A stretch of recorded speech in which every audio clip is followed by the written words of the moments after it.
Hi everyone, welcome back to my channel.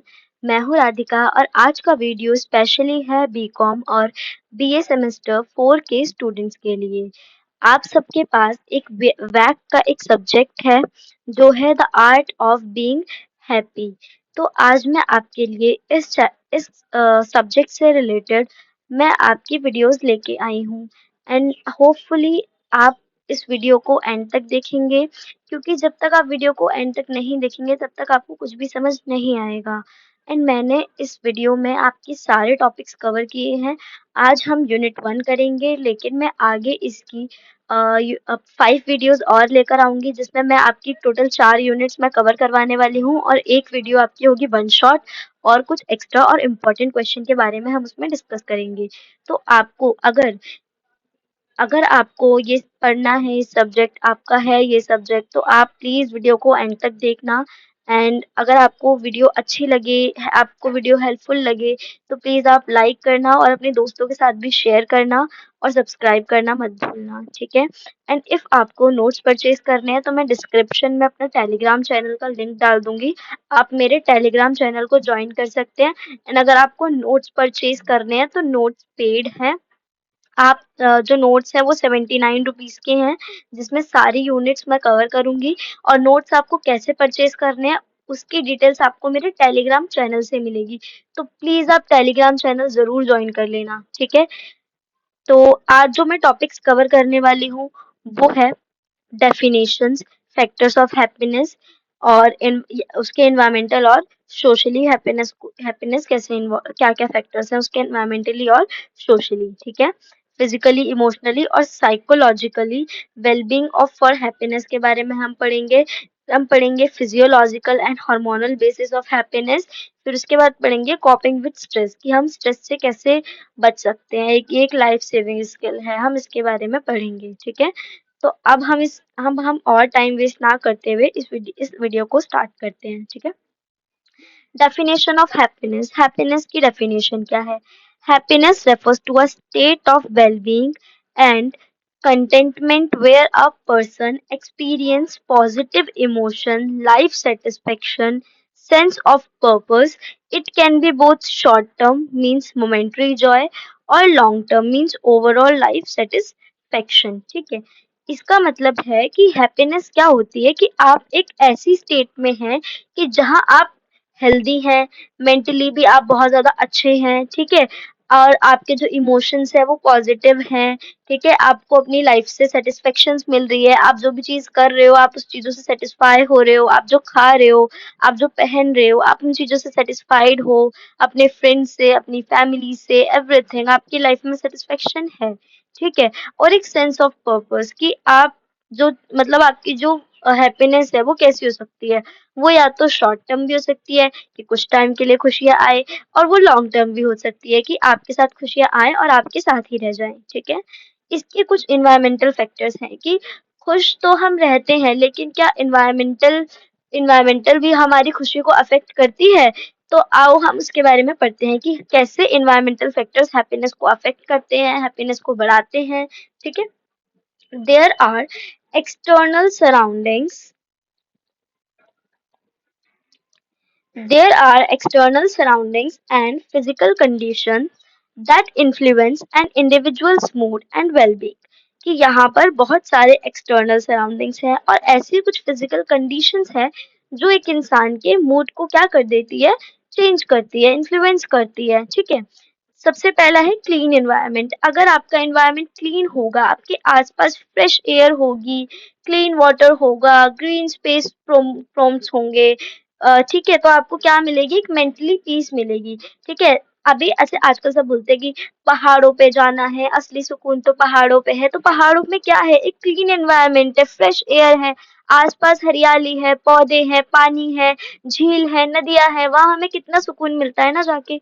तो एक लोगों ने लाइक ऐसे कहते हैं कि सुकून अगर चाहिए तो पहाड़ों में चलिए जाओ, सुकून इज इक्वल्स टू पहाड़, ठीक है। तो एक मेंटली अपने मेंटल को एक अपने दिमाग को शांत करने के लिए, सेटिस्फाइड करने के लिए, तो हमें क्या ढूंढते हैं कि क्लीन एनवायरनमेंट, कि जहाँ पे हमें फ्रेश एयर मिले, वाटर क्लीन मिले, ग्रीन स्पेस मिले, है ना। ये क्या हो जाता है, क्लीन एनवायरनमेंट। फिर इसके बाद आता है climate and weather. Climate and weather कैसे अफेक्ट करता है? अगर बहुत ज्यादा गर्मी है तो हमारा मूड क्या रहेगा, बेकार, हम खुश नहीं रहेंगे, ठीक है।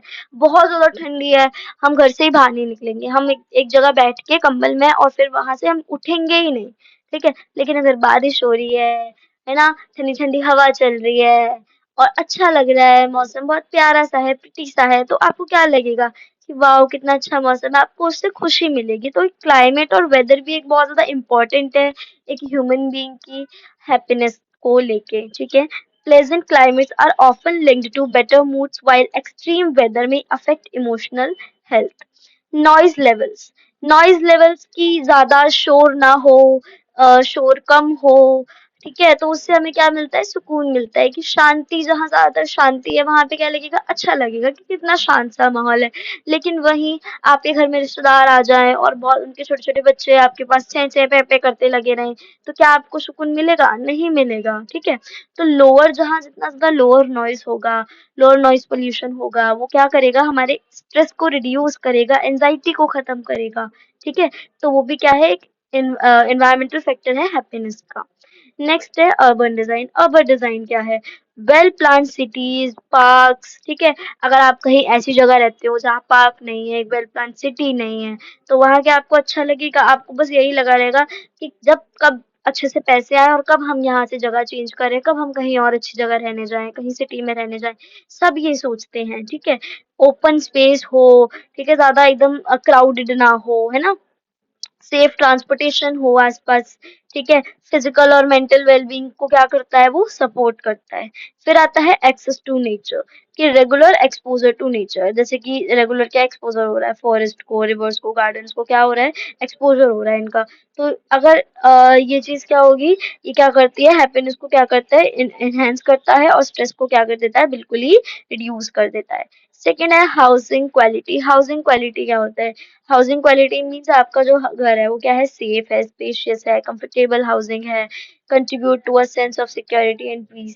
कि आप लोग बोलते हो होम इक्वल्स टू पीस, कि अपने घर के जैसा सुकून कहीं नहीं मिलता, लेकिन अगर आपको घर में ही सुकून नहीं मिल रहा तो क्या आपको अच्छा लगेगा, नहीं, आपकी मेंटल पीस खराब हो जाएगी। तो आपका जो हाउसिंग क्वालिटी है वो भी ज्यादा अच्छी होनी चाहिए ताकि आपको थोड़ा कंफर्टेबल फील हो, है ना। फिर आता है सोशल फैक्टर ऑफ हैप्पीनेस। क्या क्या सोशल फैक्टर्स हैं हैप्पीनेस के? These refer to the relationships and social structures that impact our personal happiness.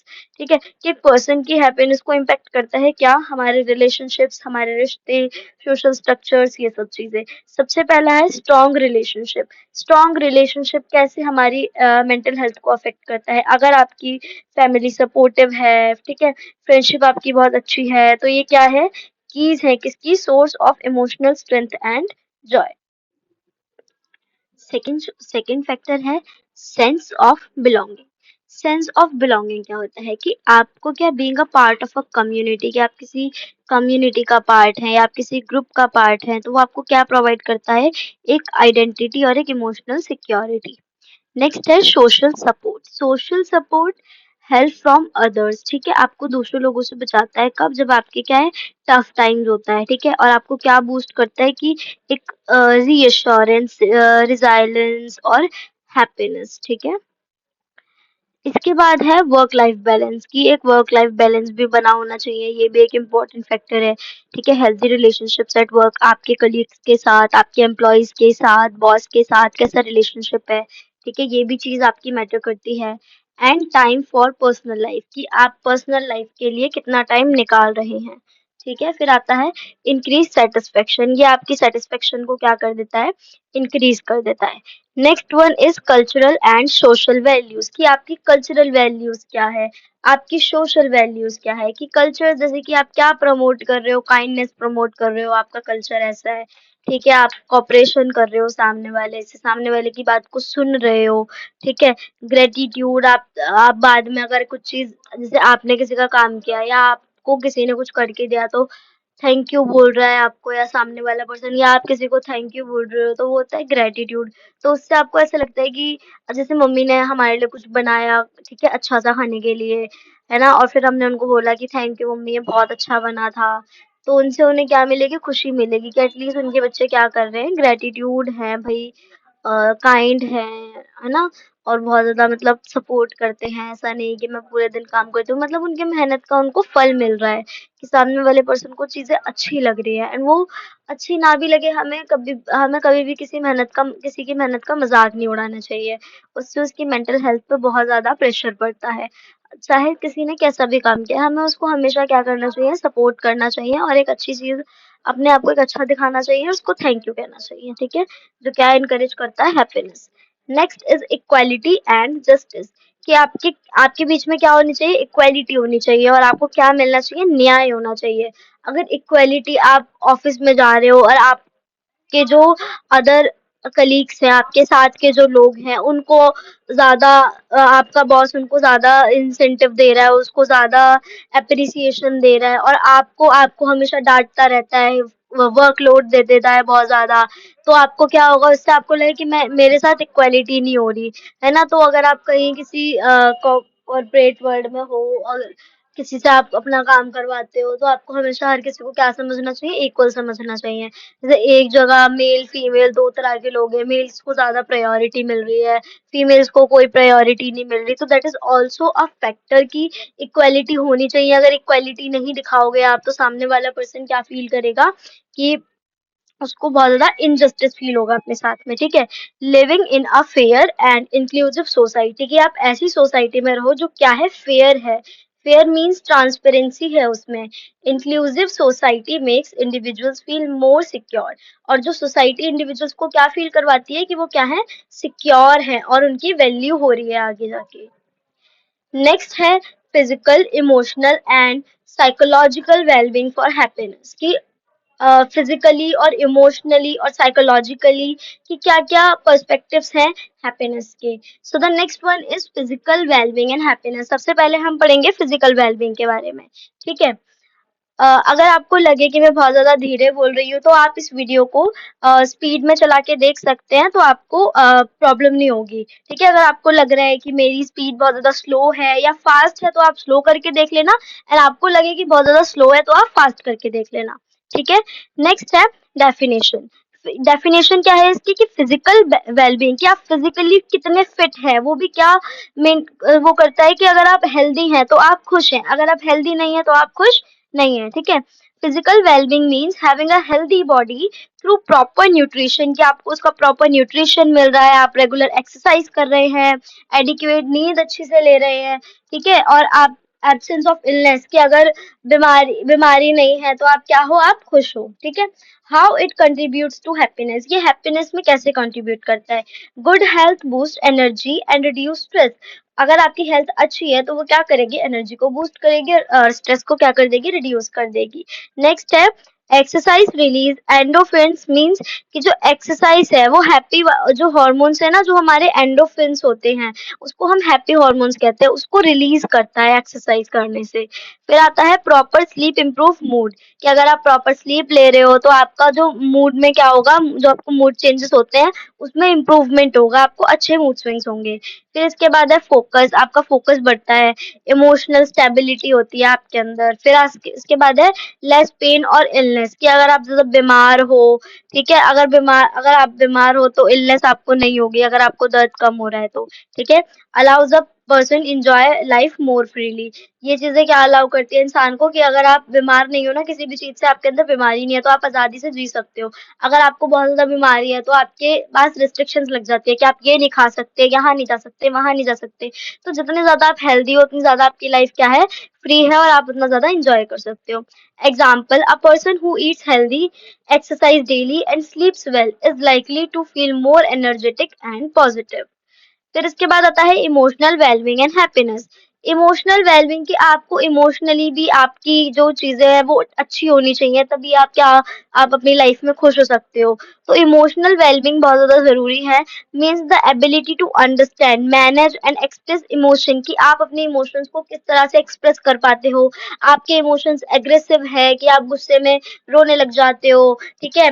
आपकी आप अपने इमोशंस को किस तरह से सामने वाले को एक्सप्रेस कर रहे हो, आप चीजों को कैसे मैनेज कर पा रहे हो, आप क्या क्या चीजें समझ रहे हो, तो ये चीज बहुत ज्यादा जरूरी है हमारी लाइफ में खुश रहने के लिए।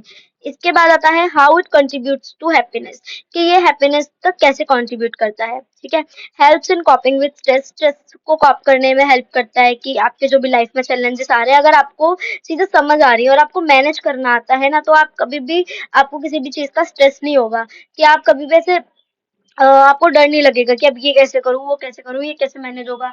अगर आपको ये सब चीजें मैनेज करनी आ गई तो। नेक्स्ट है encourages optimism and positive thinking. ये ऑप्टिमिज्म को इनकरेज करता है और आपकी पॉजिटिव थिंकिंग को क्या करता है, इंक्रीज करता है। फिर आता है बिल्ड्स बेटर रिलेशनशिप्स। आपके रिलेशनशिप जो है, जो अच्छे रिलेशनशिप्स को बिल्ड करता है। ठीक है, जैसे एम्पैथी, इमोशनल कंट्रोल। ठीक है, आप आपके पास एज अ पर्सन हो जिससे आप सारी चीजें एक्सप्रेस कर सको, चाहे अपनी फैमिली, चाहे वो आपके फ्रेंड्स हो, चाहे वो आपके रिलेटिव्स हो। फिर इसके बाद आता है रिड्यूस एंजाइटी। आपकी जो एंजाइटी है, आपको जो घबराहटें होती हैं, वो इससे क्या हो जाती है, रिड्यूस होती है। मूड स्विंग्स हो रहे हैं आपको, ठीक है, आपका कभी मूड कुछ चेंज हो जाता है, आप कभी गुस्से में हो जाते हो, कभी रोने लग जाते हो, तो ये मूड स्विंग्स में भी हेल्प करता है, गुस्से में भी हेल्प करता है। ठीक है, इसका एग्जाम्पल है कि समवन जो हमेशा काम रहता है, हमेशा शांत रहता है ड्यूरिंग कन्फ्लिक्ट। अगर कितनी भी चीजें खराब हो रही है, वो उस टाइम पे भी शांत है, कितनी भी मुसीबतें आ रही है, वो उस टाइम पे भी शांत है, तो वो इंसान क्या है, वो इंसान ज्यादा खुश रह सकता है। ठीक है, वो छोटी छोटी चीजों में खुशियां निकाल सकता है, उसके जो एक्सपीरियंस होंगे वो क्या होंगे, वो बहुत बड़े होंगे, और उसके उसके पास इमोशनल सेटिस्फेक्शन भी बहुत ज्यादा होगी। फिर आता है psychological wellbeing and happiness. Psychological wellbeing क्या है हैप्पीनेस का, डेफिनेशन है इसकी कि psychological wellbeing refers to mental clarity, कि आप मेंटली कितने प्रिपेयर्ड हैं। मेंटल क्लैरिटी में आता है सेल्फ एक्सेप्टेंस, कि आप खुद को कितना ज्यादा एक्सेप्ट करते हो, एक सेंस ऑफ पर्पस। ठीक है, and the ability grown as a person, कि आप एज अ पर्सन क्या ग्रो कर रहे हो या नहीं कर रहे हो। How it contributes to happiness, कि हैप्पीनेस में कैसे कंट्रीब्यूट करता है, ये सेल्फ कॉन्फिडेंस को प्रमोट करते हैं, कि आपके अंदर कोई भी सेल्फ डाउट नहीं रहना चाहिए, कि क्या मैं ये कर पाऊंगा, क्या मैं ये कर पाऊंगी। आप सब कुछ कर सकते हैं, आपके अंदर कॉन्फिडेंस होना चाहिए कि आपके सामने बहुत सारे लोग हैं, तो आप स्टेज पे जाके बोल पाओगे या नहीं, क्योंकि बहुत लोगों को स्टेज फियर होता है। ठीक है, बहुत लोग इंट्रोवर्ट होते हैं। ठीक है, एंड एक्सट्रोवर्ट, जो लोग एक्सट्रोवर्ट होते हैं ना, वो भी कॉन्फिडेंस नहीं होते अपनी लाइफ में, कि वो कभी कॉन्फिडेंट नहीं रह पाते। वो लोग बात सबसे कर लेंगे, लेकिन उनके अंदर भी कहीं ना कहीं सेल्फ डाउट रहता ही रहता है। तो इसका मतलब इसका जो पर्पस है वो ये नहीं है कि आप इंट्रोवर्ट हो या एक्सट्रोवर्ट हो, इसका पर्पस ये है कि आपके अंदर खुद के बारे में कॉन्फिडेंस कितना है, आप अपने को आपको लेके कितना कॉन्फिडेंट हो। ठीक है, आप कभी अपने आप को कम नहीं समझते, तो ये चीज होनी चाहिए कि आपके अंदर कॉन्फिडेंस सबसे ज्यादा। तो ये चीज क्या करती है, जो साइकोलॉजिकल है वो आपका कॉन्फिडेंस को प्रमोट करता है, आपकी जो दिमाग में जो चीजें चल रही है उससे आपको हेल्प करता है। ठीक है, फिर आता है give a sense of purpose and meaning in life, कि आपको एक पर्पस देता है कि आपके लाइफ का पर्पस क्या है, आपकी लाइफ का मतलब क्या है, कि आप जो चीज कर रहे हो वो चीज आप क्यों कर रहे हो, आपको पता होना चाहिए कि आप जो चीज कर रहे हो, आप पढ़ रहे हो, लिख रहे हो, खेल रहे हो, फोन चला रहे हो, जो भी कर रहे हो आप क्यों कर रहे हो, ये चीज आपको पता होनी चाहिए। इनकरेजेस माइंडफुलनेस, की आपकी माइंडफुलनेस को बढ़ाता है ताकि आप फोकस कर पाओ, और क्या आपकी इनर पीस को इनकरेज करता है। सपोर्ट्स डिसीजन, डिसीजन सपोर्ट करता है, आपको डिसीजन मेकिंग में हेल्प करता है, कि अगर जैसे आप हेल्दी हो, ठीक है, आप कंफ्यूज नहीं हो अपनी लाइफ को लेके, तो आप क्या करोगे, आप डिसीजन लेने में आपको बहुत ज्यादा इजी होगी, आप कभी कंफ्यूज नहीं होगे। है ना, गोल आपको अपना गोल पता होगा, आप लॉन्ग टर्म में क्या चाहते हो, क्या नहीं चाहते हो। ठीक है, इसका एग्जाम्पल है a person with a positive self, कि एक पर्सन जो किस किस सेल्फ से है, पॉजिटिव, पॉजिटिव माइंडसेट है उसका, उसकी एक पॉजिटिव सेल्फ इमेज है, वो अपने आप को किसी से कम नहीं समझता, है ना, ये चीजें। And clear goals feels more, अगर आपके गोल्स बहुत ज्यादा क्लियर है तो वो आपको क्या फील करेंगे, कि आपको बहुत ज्यादा फुलफिल, कि आपका अपनी लाइफ में कंट्रोल है। ठीक है, आपको ये नहीं लगेगा कि कोई और मेरी लाइफ कंट्रोल कर रहा है, आपको हमेशा ये लगना चाहिए कि आप खुद हो और आप ही अपनी लाइफ को कंट्रोल कर सकते हो, कोई थर्ड पर्सन या कोई सेकंड पर्सन आपकी लाइफ को कंट्रोल नहीं कर सकता, there is only you for yourself. Next है physiological and hormonal basis of happiness. Physiological से हम क्या समझते हैं, कि क्या है फिजियोलॉजिकल हार्मोनल बेसिस हैप्पीनेस के। Happiness is not just a feeling, happiness एक सिर्फ फीलिंग नहीं है, ये क्या है, ये एक डीपली कनेक्टेड है, जो किससे कनेक्ट है, हमारे बॉडी से, हमारे ब्रेन से। ठीक है, certain hormones and brain structure play a की रोल हाउ वी एक्सरसाइज, कि जो कुछ हार्मोन्स है हमारे, कुछ ऐसा ब्रेन का स्ट्रक्चर है जो क्या प्ले करता है, एक बहुत बड़ा रोल प्ले करता है कि हम क्या चीजें एक्सपीरियंस कर रहे हैं। ठीक है, जॉय है, सेटिस्फेक्शन है, इमोशनल वेलबींग है, जो भी चीज है। सबसे पहला आता है brain structure. Brain structure involves इन हैप्पीनेस। ब्रेन स्ट्रक्चर कैसे हैप्पीनेस में इन्वॉल्व है? सबसे पहला लिम्बिक सिस्टम। लिम्बिक सिस्टम क्या होता है? जो हमारे इमोशंस और मूड को क्या करता है, कंट्रोल कंट्रोल करता है। It's includes amygdala and hippocampus. Amygdala क्या होता है? एक प्रोसेस है, ठीक है, जो क्या करती है, इमोशंस को, जैसे डर का इमोशंस, प्लेजर का इमोशंस, इसको प्रोसेस करती है ये। हिप्पोकैम्पस है involved in forming positive memories. ये किसमें इन्वॉल्व होता है? कि आपकी पॉजिटिव मेमोरीज में क्या है, इन्वॉल्व है। फिर आता है prefrontal cortex. Prefrontal cortex linked to decision making, कि आप डिसीजन ले पा रहे हो या नहीं ले पा रहे हो, और लॉन्ग टर्म हैप्पीनेस के लिए। हमारे हैप्पी हॉर्मोन्स क्या होते हैं? हैप्पी हॉर्मोन्स की केमिकल्स बिहाइंड हैप्पीनेस। ठीक है, हमारे कुछ हॉर्मोन्स है, कुछ हमारे हैप्पी हॉर्मोन्स होते हैं जो हमारी हैप्पीनेस को बनाए रखते हैं हमारी बॉडी में। The first is dopamine. ठीक है, रिवॉर्ड हार्मोन, इसको रिवार्ड हार्मोन भी कहते हैं। ये क्या देता है? Gives pleasure and motivation. ठीक है, जैसे कि हम बोलते हैं ना कि हम हाई डोपामिन एक्टिविटी कर रहे हैं, मोटिवेशन वाली एक्टिविटी, कि कुछ एक पर्सन होता है कि उसको कुछ करना है, लेकिन वो पूरे दिन क्या करके बिता रहा है? High dopamine activities. High dopamine activities से मेरा मतलब है कि पूरे दिन सिर्फ मोटिवेशन मोटिवेशन ही ले रहा है। अरे, आपको जरूरत है मोटिवेशन की, बट इसका मतलब ये नहीं कि आप पूरे दिन देखते रहो। आप एक टाइम पे मोटिवेशन लो, फिर उसके बाद आप अपना वर्क करो, अपना काम करो, कि आपको जो चीज करनी है आप वो करो। ठीक है, फिर आता है सेरोटोनिन। सेरोटोनिन क्या करता है? हमारे मूड को रेगुलेट करता है, स्लीप को, और स्लीप एंड एपेटाइट, जैसे कि सनलाइट, एक्सरसाइज और ग्रेटिट्यूड एंड मेडिटेशन। फिर आता है ऑक्सीटोसिन। ऑक्सीटोसिन क्या है? ऑक्सीटोसिन एक लव हार्मोन है जो क्या प्रमोट करता है? बॉन्डिंग और ट्रस्ट को। ठीक है, जैसे कि हग्स, अफेक्शन, पॉजिटिव रिलेशनशिप्स। फिर है एंडोफिन्स। एंडोफिन्स क्या है? ये एक नेचुरल पेन किलर्स है जो हमें क्या देता है? फीलिंग ऑफ यूफोरिया, जैसे कि एक्सरसाइज करने में आपको, रनिंग वगैरह करने में, हंसने में आपको ये हेल्प करता है। फिर आते हैं other biological factors. Other biological factors क्या है इसके? जेनेटिक्स, की कुछ कुछ लोग क्या है, बायोलॉजिकली क्या है, प्री डिस्पोज्ड हैं, जो क्या फील करते हैं? Happy due to inherited brain chemistry, की जैसे हमारे पेरेंट्स का माइंडसेट होता है कि आपके पेरेंट्स बहुत ज्यादा खुश रहते हैं, ठीक है, तो आप भी क्या रहोगे? खुश रहोगे। लेकिन अगर आपके घर में ही आपका वही चीज चल रही है, आपके पेरेंट्स, आपके भाई बहन, वो सब भी क्या है, वही दुखी रहते हैं और बहुत ज़्यादा दुखी है, तो आप भी क्या रहोगे? आप भी दुखी रहोगे। वो एक जेनेटिक्स का होता है कि मदर से जो जो चीज़ें ट्रांसफर हो जाती हैं, लाइक ऐसा कि ट्रॉमा ट्रांसफर होना, या फिर कोई भी आपका दुख है, कोई भी आपकी सैडनेस है, वो ट्रांसफर हो रही है, वो बिकॉज ऑफ जेनेटिक्स होता है। नर्वस सिस्टम के थ्रू, कि अगर आपका जो नर्वस सिस्टम बैलेंस्ड है, स्पेशली द पैरासिम्पैथेटिक सिस्टम, ये क्या प्रमोट करता है? काम और पॉजिटिव इमोशंस को। फिर आते हैं हार्मोनल बैलेंसेस। हार्मोनल बैलेंस क्या है? कि टू मच स्ट्रेस, बहुत ज्यादा स्ट्रेस हो रहा है आपको हार्मोन में, जो कि क्या है, वो कौन सा हार्मोन है? Cholesterol. Cholesterol can reduce happiness and wellbeing. ठीक है, how to boost this naturally. इनको नेचुरली कैसे बूस्ट किया जा सकता है? आप रेगुलर फिजिकल एक्टिविटी करो, माइंडफुलनेस और मेडिटेशन करो, आप टाइम स्पेंड करो सनलाइट नेचर के साथ। ठीक है, फिर आप क्या करो? एक पॉजिटिव रिलेशनशिप को बिल्ड करो। ठीक है, प्रैक्टिस करो ग्रेटिट्यूड एंड काइंडनेस। ठीक है, आप लोगों के साथ काइंड रहो, आप लोगों के आगे ग्रेटिट्यूड दिखाओ। ठीक है, फिर आता है कॉपिंग with stress, a life saving skills, कि आप अपने स्ट्रेस से कैसे बच सकते हो, और ये एक लाइफ सेविंग स्किल कैसे है। इसका introduction in today's fast paced world, stress has become a part of daily life, कि अब हर किसी को स्ट्रेस है, छोटे से छोटे बच्चे को स्ट्रेस है आज के टाइम पे। That is not fault of our, ये हमारा कोई फॉल्ट नहीं है, पहले के लोगों को नहीं होता था स्ट्रेस। अब स्ट्रेस क्यों बढ़ गया है? Because of the activities we did, like पूरे टाइम मोबाइल वगैरह में इन्वॉल्व रहना। ठीक है, दैट इंक्रीज अवर स्ट्रेस, इससे बहुत ज्यादा स्ट्रेस बढ़ता है। लाइक एज आई एम, कि मैं भी एक स्टूडेंट हूँ और मैं भी मोबाइल यूज करती हूँ, दैट्स नॉट कि मैं नहीं करती। एंड इफ मैं कभी ऐसा होता है कि मैं बहुत ज्यादा ही यूज कर रही हूँ, पूरा पूरा मुझे लाइक दिन हो गया मेरे को स्क्रॉल करते हुए मेरे मेरे माइंड में पेन होने लग जाता है, मेरे सर में दर्द होता है बहुत ज्यादा उस चीज से, फिर मेरा मन करता है कि मैं 4-5 दिन तक मैं मोबाइल देखूं ही ना, उसकी शक्ल ही ना देखूं, मुझे दिखे ही ना। ठीक है, ये सबके साथ होता है। तो आप उस चीजों को बढ़ने ही मत दो। आप एक चीज आप मॉडरेट रखो, टाइम टेबल बनाओ आप अपना, कि आपको किस चीज पे क्या करनी है। That will really really help you, कि आप अपना अगर डे शेड्यूलिंग कर रहे हो कि आपको पूरे दिन में क्या करना है, that will really help you, that will really, अगर आप उस चीज को लिखोगे ना तो आपको करने का भी मन करेगा, कि दैट, कि आपको लगेगा कि that I wrote something on paper, so I have to do that. Okay.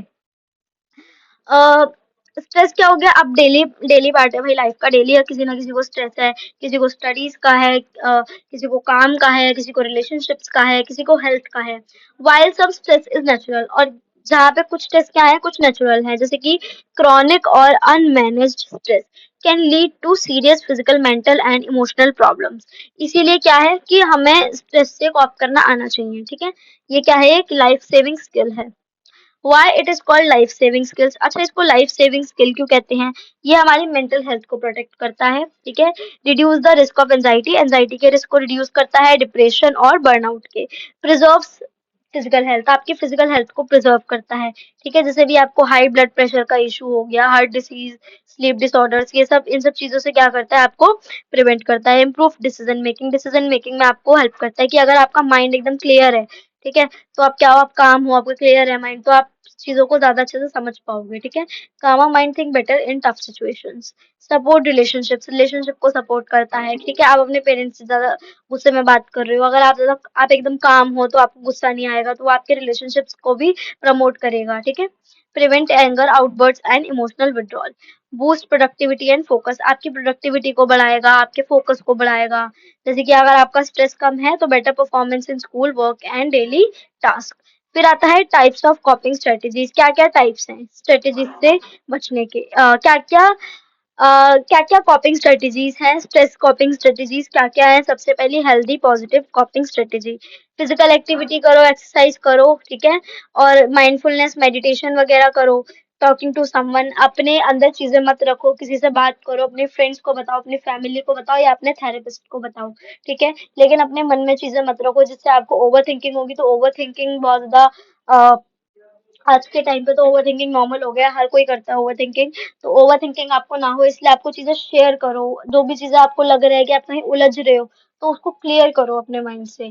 Time management करना आना चाहिए, कि आपको किस टाइम पे क्या करना है आपको पता होना चाहिए, ठीक है। अपने टास्क को, अपना अपने काम को प्रायोरिटाइज करो, बाकी की चीजें बाद में। सबसे पहले जो आपका काम है ना, आपको जो करना है, आप अपने गोल्स को सबसे पहले प्रायोरिटाइज करो। अगर आप अपने गोल्स को प्रायोरिटी ही नहीं दोगे, तो क्या आपको वो चीज मिलेगी? ऑब्वियसली नहीं मिलेगी, ठीक है। हॉबीज एंड रिलैक्सेशन, ठीक है, आपकी हॉबी, अपनी जो भी आपको पसंद है आप वो चीज करो, रिलैक्स रहो, ठीक है। म्यूजिक पसंद है, आर्ट पसंद है, नेचर के साथ वॉक करना पसंद है, रीडिंग पसंद है, ठीक है, जो कि क्या करता है, आपके माइंड को रिफ्रेश कर देगा। स्लीप एंड न्यूट्रिशन, अगर आप अच्छी नींद लोगे तो आपको क्या मिलेगा, आपकी बॉडी उतनी ही हेल्दी होगी, हेल्दी बॉडी और stronger mind. Unhealthy coping to be avoid, कि अनहेल्दी कॉपिंग को आपको अवॉइड करना है, जैसे कि सब्सटेंस अब्यूज, अल्कोहल वगैरह या फिर ड्रग्स वगैरह लेना, कि आपको स्ट्रेस हो रहा है तो आप ये लो लो, नहीं, आपको बिल्कुल भी नहीं करना है, ठीक है। ओवर ईटिंग, आप बहुत ज्यादा खाने लग रहे हो या आप बिल्कुल खाना ही छोड़ दे रहे हो, ये भी चीज नहीं करनी है आपको। आइसोलेशन, कि आप अपने आप को बंद रख लिया बहुत ज्यादा, या excessive excessive screen time, Netflix देख रहे हो, स्ट्रेस हो रहा है तो कुछ नहीं है, नेटफ्लिक्स खोल के देख लिया। आप एक बात बताओ, कि आप बहुत ज्यादा टेंशन हो किसी चीज के लिए, आपका कोई काम नहीं हो रहा, तो क्या नेटफ्लिक्स देखने से, स्क्रीन टाइम करने से, या अपने आप को कहीं बंद कर देने से वो हो जाएगा? नहीं होगा। तो ये चीज भी आपको नहीं करनी है। एग्रेशन और डेनियल, कि अगर बहुत ज्यादा गुस्सा आ रहा है और बहुत ज्यादा आप सैड हो गए हो, बिल्कुल ही एकदम पिघल गए हो पानी की तरह, आप बिल्कुल कुछ कह ही नहीं सकते, अब तो ये चीजें भी नहीं दिखानी है। या तो बिल्कुल चुप हो जाओ या बहुत ज्यादा बोलने लग जाओ, ठीक है।